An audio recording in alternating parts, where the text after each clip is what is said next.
అందరికీ నమస్కారం. ఈరోజు ఎండోక్రైనాలజిస్ట్‌గా చాలామంది పురుషులు చాలా సిగ్గుపడుతూ చెప్పుకోలేని విషయం గురించి మాట్లాడుకుందాం. అదేంటంటే ఎరెక్టైల్ డిస్‌ఫంక్షన్. ఇది అంగ స్తంభన సమస్య. ముఖ్యంగా ఇది 40 ఏళ్ళు పైబడిన వాళ్ళకొస్తుంది. ఇదేంటంటే వాళ్ళకి శృంగార సమయంలో నిలకడ లేకపోవడం, స్థిరత్వం లేకపోవడం లాగా జరుగుతుంది. ముఖ్యంగా ఇది వాళ్ళ ఫ్యామిలీ లైఫ్‌లో అన్‌హ్యాపీనెస్‌ని ఇస్తుంది. కాబట్టి దీనికి చాలా హార్మోన్ కారణాలు ఉండొచ్చు. కామన్‌గా వచ్చేసి సైకలాజికల్ కారణాలు, పెర్ఫార్మన్స్ యాంగ్జైటీ అంటారు అదొకటి. ప్లస్ స్ట్రెస్ వల్ల వస్తుంది. నెక్స్ట్ టెస్టోస్టెరాన్ హార్మోన్ సమస్యలు, థైరాయిడ్ సమస్యలు, డయాబెటిస్ సమస్యలు, గుండె జబ్బులు, ఊబకాయంలో కూడా ఈ ఎరెక్టైల్ డిస్‌ఫంక్షన్ రావచ్చు.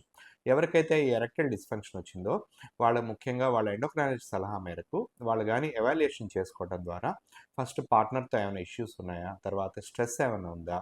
దాని తర్వాత హార్మోన్ సమస్యలు ఏమైనా ఉన్నాయి చూసుకొని దీన్ని బట్టి మనం ఈ ఎవాల్యుయేషన్ కరెక్ట్‌గా చేసి హార్మోన్స్ అన్నీ చూసుకోవడం ద్వారా వాళ్ళకి ఎరెక్టైల్ డిస్‌ఫంక్షన్ వచ్చేటువంటి అన్‌హ్యాపీనెస్‌ని మనం తగ్గించడానికి ఛాన్స్ ఉంది.